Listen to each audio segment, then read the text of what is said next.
Good morning. Hope you had a great weekend. I did too, but I had a little challenge, but that's okay. I'm still here. Got a message for you today. See, life was, sometimes it will snatch the rug out from under you and just slap you silly. I said, bam! There goes that vision. I mean, you know they have those fights and somebody get knocked silly and the referee say, how many fingers I got up in the air? Gosh, I think I see 12. Let me tell you. And so I want you to think about what you want. I got some big plans. I want to work with some people that are hungry. I want to work with some people that are serious. I want to work with some people that want to take their game to the next level, that want to learn from me. God has blessed me. I was born to motivate you, to bring out the greatness in you. You learn, you earn, you pass it on. And I'm looking for people who are open and receptive to what I can pass on to them. See, there are three types of people. They're winners, they're losers, and they're winners who've not discovered how to win. And they keep on knocking their head up against the wall. They keep on frustrating themselves. They keep on making the same mistakes over and over and over again. They are stuck. Why? Because they don't know what they don't know, and they think they know. You can't see the picture when you're in the frame. That's where mentoring comes in. That's where coaching comes in. That's where I come in. You think being here, accomplishing what I've accomplished, you think I might know a little something? That given my life experiences, given what I've overcome, those of you that have been listening to me since you were little kids, is it possible that I might know some things that you don't know that can help you? Don't join the masses. Do not go where the path may lead. Go where there's no path and leave a trail. Don't follow the masses. Okay, here. I want you to write this down. Get some help. Yeah, because you don't know what you don't know. The worst combination in the world that I think that I don't deal with is arrogance and ignorance. You see it in your children all the time. Well, they think they know, and they don't know. I remember my son, John Leslie, we had an argument, and he said, listen to me. I said, excuse me, how long you been on the planet? How old are you? He said, 15. You're 15. I'm several times older than that. Would you agree? Yes, sir. Is it possible that I might know some stuff that you don't know? You just got here 15 years ago. That can be helpful to you. There's a book called The Kabbalion. He said, the lips of the wise are sealed to the ears of the ignorant. See, there's some things that we know, some things that we try and prevent our kids from making the same mistakes that we did. And the louder we speak, the faster they run toward danger, toward their friends. Isn't that interesting? Have you ever given somebody some advice based upon your experience, your observation, and they got mad with you? They got upset with you because you didn't agree with the behavior that they were engaged in, where they were sabotaging themselves, where they were making short-term decisions that had long-term consequences. Have you ever been in a situation like that? Have you observed that with a friend or a relative? See, here's what I know. And that won't happen by accident. That won't happen by affirmations. No, you have to have a new mindset. Let that mind be in you. You got to have another mindset. Your best thinking has produced the life and the results that you now have. Where you are right now, your thoughts have brought you. Where you can go when you upgrade your thinking, your thoughts can take you. And so I'm encouraging you, got something for you. And part of it is you want to work on and develop you. You've got to up your game on your program for you. The things that you're going to fortify yourself so you can be ready for the fight. Because if we don't know anything else, here's what we learned. It ain't all about the vision. You got to be ready to fight. Therefore, take unto you the whole armor of God, that ye may be able to withstand in the evil day. In order to stand, you got to know you in a fight. Most people don't know you in a fight. You know, in school, you know, one of the first things they need to teach us in school, that life is a fight for territory, for peace of mind, for health, for your relationships, for your family, for the kind of life that you want to live. The reading, writing, and arithmetic, oh, that's nice. And that can't take you where you want to go. You can survive on that, but you can't live on that. You have to have an expanded vision of yourself. You've got to get ready to deal. I remember, I just remember his name. A guy named Leotha Kelsey.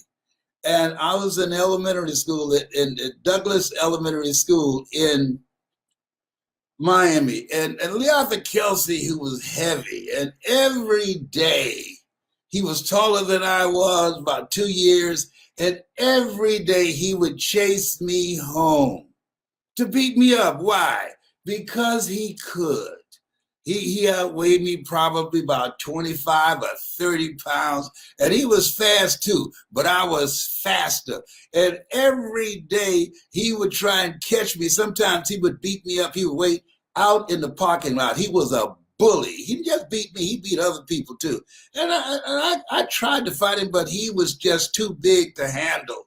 And so I started leaving school a little earlier, sneaking out, and had another exit strategy. And one day I started running toward home, and I looked back, and Leotha Kelsey, he anticipated that. I think he'd asked some people, where is Leslie? And they told him I went out another door from Douglas Elementary School, and he was waiting behind a car. I guess he decided, you know what? I think I'm gonna touch him up a little bit. And so when I saw him, boy, I started running. And so when I got about halfway home, I said, Mama, open the door. Open the door. Leotha Kelsey's behind me. Open the door. And my mother looked, and she locked the door. I said, Mama, I'm here pulling on the door. I said, Mama, open the door. He's coming. He's right behind me. She said, fight.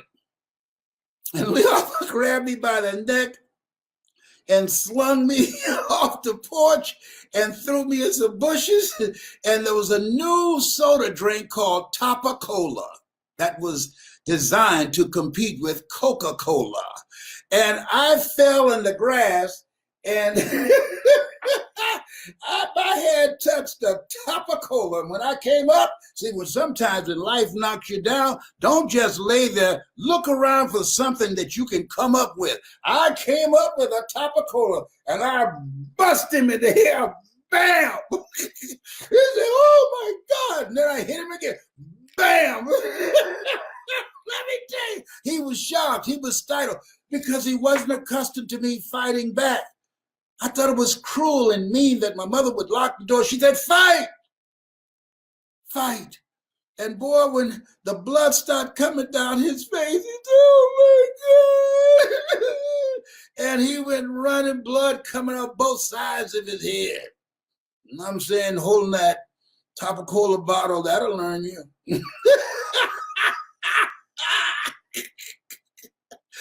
Oh my God. Leotha Kelsey came to school with his head all bandaged up. He didn't chase me no more. Somebody said, you gonna beat up Leslie today? No, he crazy. See, sometimes people got to know you crazy.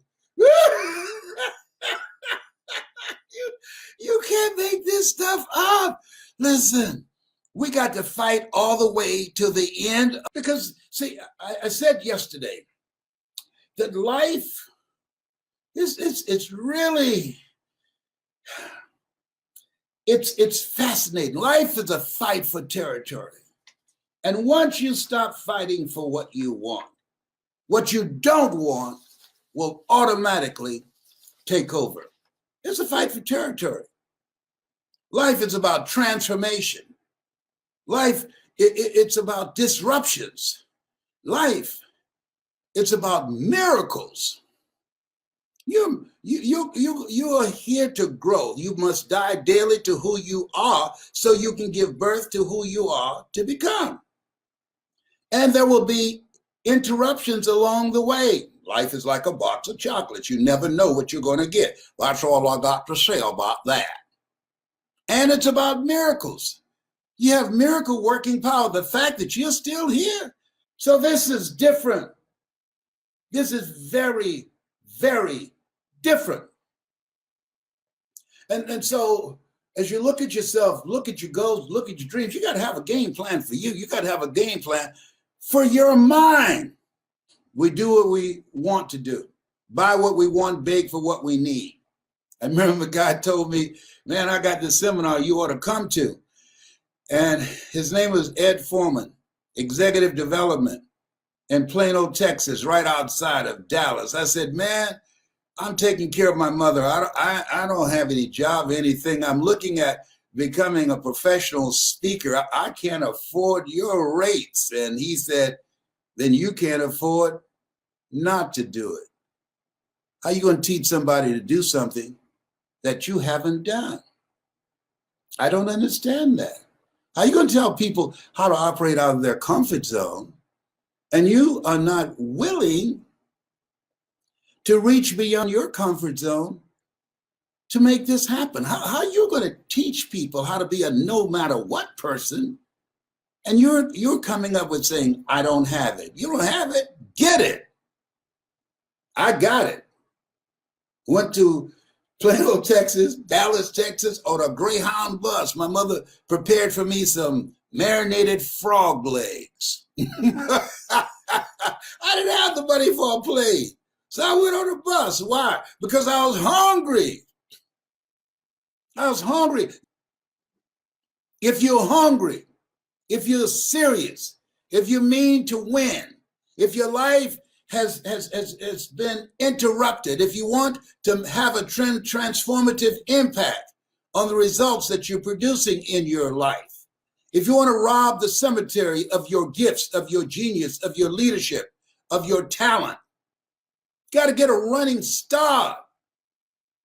When you want to transform your life, when you are dealing with some interruptions that you did not see coming, you got to tap into your miracle working power. That's your superpower. You have miracle working power. That's why the book of life says, eye has not seen, ear has not heard, nor has entered the heart of mankind what God has in store for you. When you are serious about taking your life to the next level to get it done, are you serious? Are you ready to get some stuff done that you didn't get done this year? And here's one of the main things I want you to do. Follow the protocol. Practice social distancing from people and the refrigerator. And I want to ask you a question. What's your strategy for being here? Being here is not a given. Last night I woke up around 3:05. I looked at the clock. I was sweating profusely. Listen to me. This might surprise you. Guess what?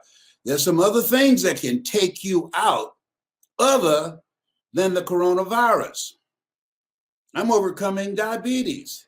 I was sweating profusely and I heard this voice saying, get up slowly. I was sweating. And something said, check your blood sugar level. I checked it. It was 58. Whoa.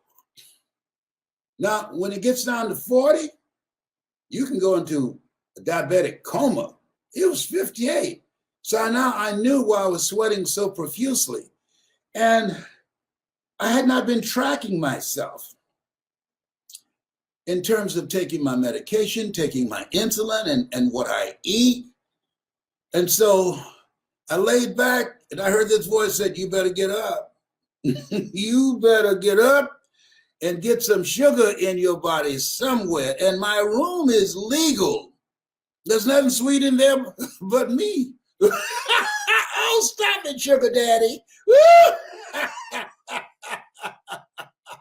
Let me tell you something. So I staggered over to the steps and I took my time going down. First I said, John Leslie. And the voice said, he's gone. I got you now. You better get up. So I got up. I came downstairs and looking for something sweet that I can put in my mouth to bring my blood sugar level up. And diabetes said, you know what you're talking about, Corona. Don't disrespect me. Don't disrespect me, baby. I'm not to be played with. Trust me on this. I have a friend. He just woke up one morning with diabetes and he disrespected diabetes. He's blind out of nowhere. Don't look past me, baby.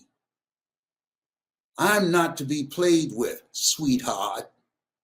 And fortunately, I found some grapes in the refrigerator, but I was grabbing everything that I could, and I staggered to the couch, and I stayed there for a moment, and something said, don't go to sleep now. Oh, you didn't bring what you needed to check your blood sugar level again. I didn't have the presence of mind. There's some other things that can take you out other than the coronavirus, your blood pressure, heart disease, diabetes. It's horrible. It's cruel. And I passed out on the couch. And I woke up this morning, you know what I said? To God be the glory. Whew.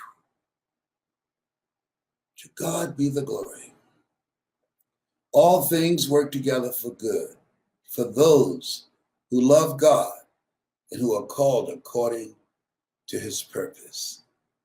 How many of you ever had a close call and you knew that you're here not because of you? You knew. You just know it. You can't prove it. Ain't nothing you need to talk to anybody about. You don't need to go anywhere and buck dance and shout. No. You know in your heart of hearts that you are here because of God's grace and mercy. If anybody didn't tell you, I know why I'm here. It's very important to know that. And carry yourself accordingly. Therefore, take unto you the whole armor of God. Why do you need armor? Because you're in a fight. That's why. Now I want to ask you a question. What's your strategy for being here? What's your health? And you got to keep it moving. You got to move. If you want to be here longer, studies indicate, here's something that's important. Your mindset, but part of the strategy is not only working on your mind, but working on your body. Why? Because you can't do anything. Your health is your wealth. So part of my health plan, I do things that make me happy. I'm not going to the gym. No. But at least I can dance for 30 or 45 minutes at home with something that I enjoy. Come on. No excuse is acceptable. I decided it's a fat boy move if I go through the day and don't dance. That's a fat boy move. That means that I'm committed more to being fat than being in shape. Until the pain of staying the same is greater than the pain of change, you will never change. This doesn't work for me. No, I'm too vain. No. Because I'm 75 don't mean I have to look 75 and act 75 like I got one foot on the banana peeling and the other one in the graveyard. No, I got to up my game to be here. And part of that is knowing that nothing tastes as good as health feels. Knowing what the Honorable Elijah Muhammad said. He said, eat to live, don't live to eat. No, no. So I'm making healthy choices. And I've created a drama-free zone around me. Don't bring no drama up in here because I'm not the one. I don't do drama. Create a drama-free zone for family members, for your children, for friends, your job, anybody that you know. Let them know, draw the line, put your foot down. I'm not the one. I'm not the one. Life has no duplicate. See, there are people who have a propensity for drama, and you end up having a heart attack or a stroke and leaving here. No, you deserve the best that life has to offer. You're still here. You're still here. God has something in mind for you. Don't take that for granted. Don't you look past that. You woke up this morning. I woke up on the couch barefooted, no shirt on. You said, no, death coming for you, but he ain't gonna get you today. I got you. I got you back. But don't do this anymore. Don't make me work overtime. You start paying attention to your blood sugar level. Do you hear me? Yes, sir. Yes, Lord. Yes, Lord. Yes, I will. I will. See, we have to be consciously conscious, because if we don't, we'll go on automatic and do the things we've done in the past. If you want different results, here's something else. As you look at yourself, look at your goals, and look at your dreams. It's very important. Right now, you got to do an assessment of your relationships. You earn within $2,000 to $3,000 of your closest friends. Dr. Dennis Kimpro said, and he was right. If you're the smartest one in your group, you need to get a new group. You need to be in a community of people that you can learn from, that you can grow from. You need mentoring and coaching from someone who's already made their first million, and that can help you make yours. We'll be millionaires, billionaires, and witnesses. Make a commitment. You are not going to be a witness. That you're going to be in the first two columns, either a millionaire or a billionaire. It took me 3 years to earn my first million. So do I know a little something about how you can use your voice, use your story, use your knowledge, use your experiences to create your first? I think so. And how many of you are ready to make your first? It's not beyond your reach. I remember as a kid, millenniums don't know anything about that. They had a program called The Millionaire, Mark Anthony. And he went to this guy, and every week this guy would give him $1 million to give to some unknowing, unsuspecting person. And every time that program would come on, The Millionaire, when it went off and somebody came to the house, knocked on the door, I'd jump up and I'd run to the door. My mama said, "Where you going?" I said, I think that's the man with the $1 million check, Mama. She said, "Boy, if you don't sit your behind down, if he had $1 million here in Overtown, that he'd have got it busted in the head by now." I was so caught up in that. I loved that program. I loved it. And I remember when I got into the speaking business, and Sue Burkhardt, I got to call Sue today, she was my secretary. And one day I heard her say, "No, whoa, oh my God." And I was speaking in Detroit at the time. My office was in the Penobscot building. I was giving a speaking series called Choosing Your Future. And she said, "This can't be real." And she came in my office and she said, "Look at this, Mr. Brown." And it was a check for $1 million with my name on it. She said, "This can't be real." We Xeroxed a copy of it, and we went down and put it in the bank. And they didn't look at us crazy. And they checked, it's good. It's good. Yeah. So I looked at my cousin Boo. He since made his transition. I said, okay, I'd like to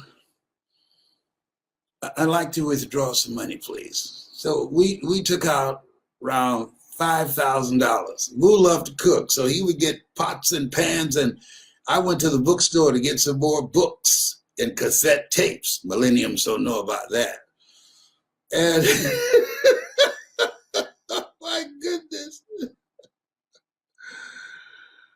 I remember my son Calvin came home early. This is embarrassing. I'm bad. And so I picked him up and we checked into a hotel, got a suite, and the rest of the money out of the 5,000, we just counted out on the bed.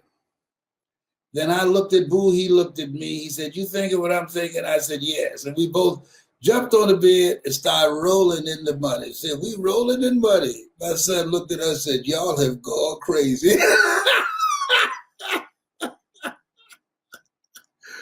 Oh my God. Oh boy. You can take them out the country, but you can't take the country out of them.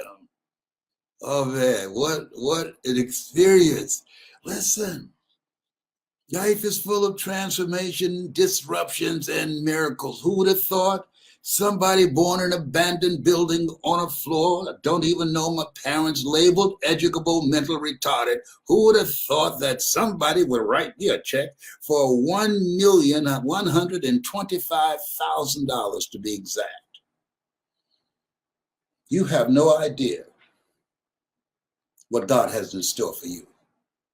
Doesn't matter what you've lost. What matters is what you're going to build. Where you go from here. 8 out of 10 millionaires have been bankrupt. Oh, that doesn't mean anything. What has been taken away. What you have is enough. You are enough. You are the money. Become a part of a community of like-minded people who are going in your direction. Don't do this thing called solo. Don't hang out with the same people. Use this time to upgrade your relationships. Go through each person you communicate with most, including family members, and ask the question, what is this relationship doing to me? Write that down. What is this relationship doing to me? Am I growing mentally and emotionally and spiritually? Am I smarter? Am I a better person because of this relationship? Is this relationship an asset to me or a liability? See, so there's some relationships you got to let go, including relatives. Let go or be dragged. I had a friend of mine, she had to fire her parents. Sean had to fire her parents. She filed for divorce from her parents. Her father was physically and emotionally abusive, and her mother watched. She was a witness and didn't stop it, didn't intervene. And she, one day at 14, called the police department and asked, if you are a victim of parental abuse, can you file charges against your parents and get a divorce from them because you don't want to be in a house with them anymore? And so the person who answered the phone and said, yes. So she then said, well, I want to report a person who's a victim of that. And he said, okay, you want to put him on the phone? And she said, I am the person. And she has a rather strong voice. He said, oh, you sound like an adult. Well, I am the person. My father is very abusive. I'm sitting up here with a black eye now and a busted lip. I'm not going to school today. So he said, come in. And that was the beginning of it. Her father graduated from Harvard. She represented herself at 14. Her parents sat on one side in the courtroom and she sat on the other. And when she finished with him, when he got on the witness stand, when she finished with him, she's an attorney now, graduated from UCLA, is my personal attorney. They granted her a divorce from her parents. See, there's nothing as powerful as a made-up mind. You don't have to settle for an abusive life. You don't have to settle for living a small life. Therefore, take unto you the whole armor of God. You've got to fight for the life that you want. Herein my Father glorify that ye bear much fruit. Much fruit. You're not here to live a small life. You are here to bear much fruit. And you got to live life like you mean it. You got to be serious about being happy, being joyful, having your health, having great relationships, living a life that you feel good about, a life that you're proud of. Now, there's a difference between surviving and living. You think it's the same? If you believe there's a difference between living life on your terms or surviving with the life that has been given you, and this place where we are, this is not normal. This is strange. We're waiting for the next shoe to drop.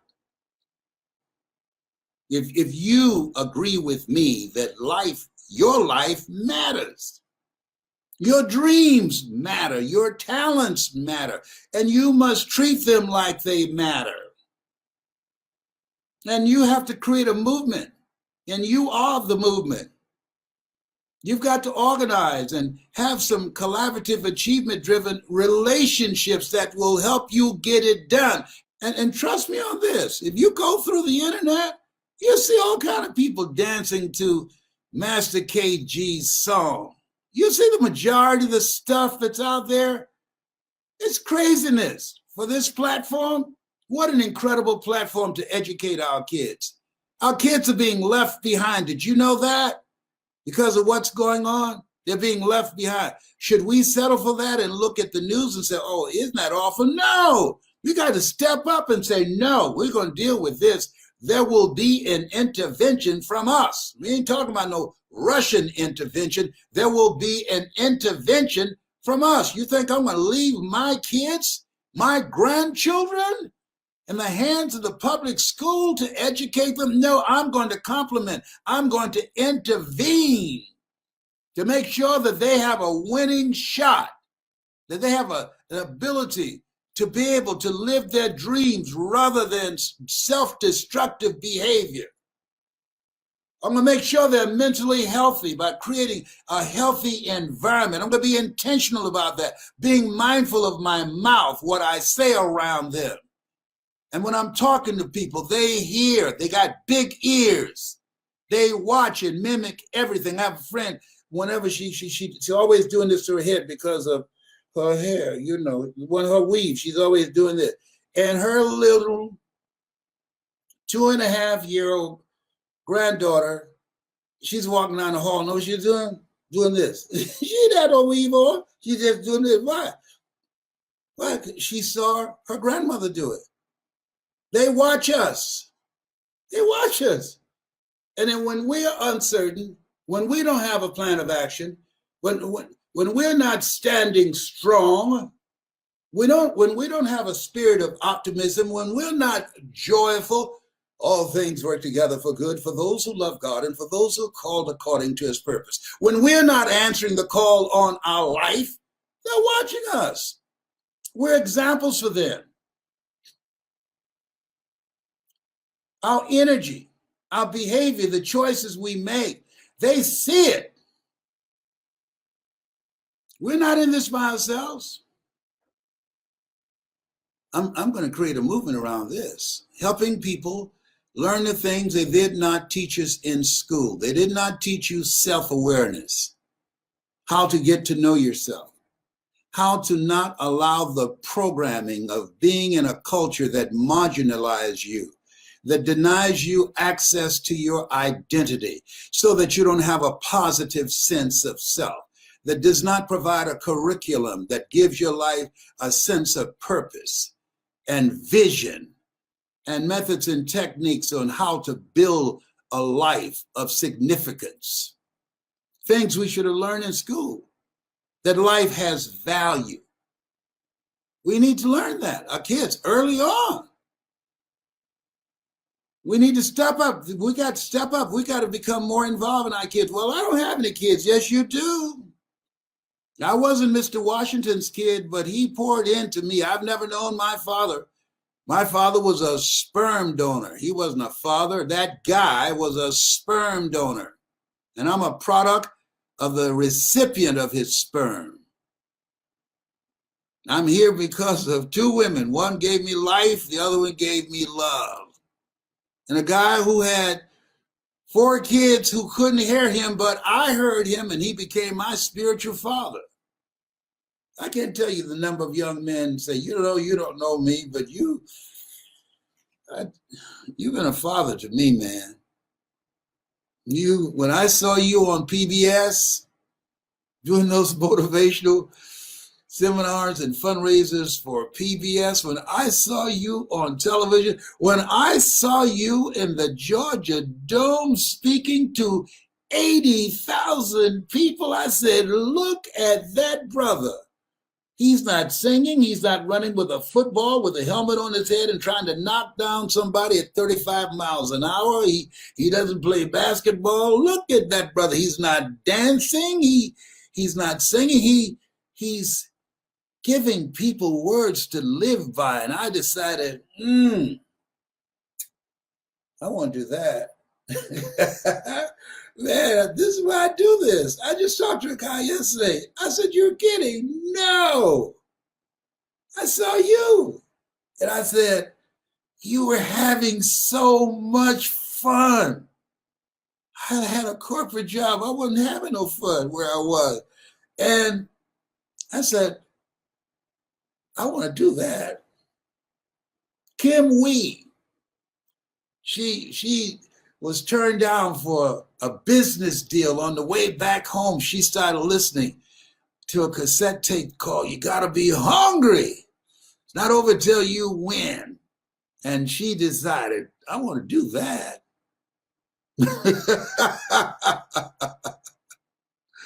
Stacy N.C. Grant, Dr. Stacy N.C. Grant.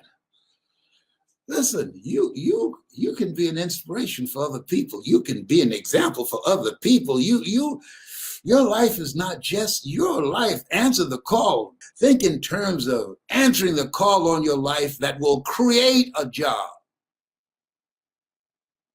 Yeah, job is what you get paid for. A calling is what you're made for.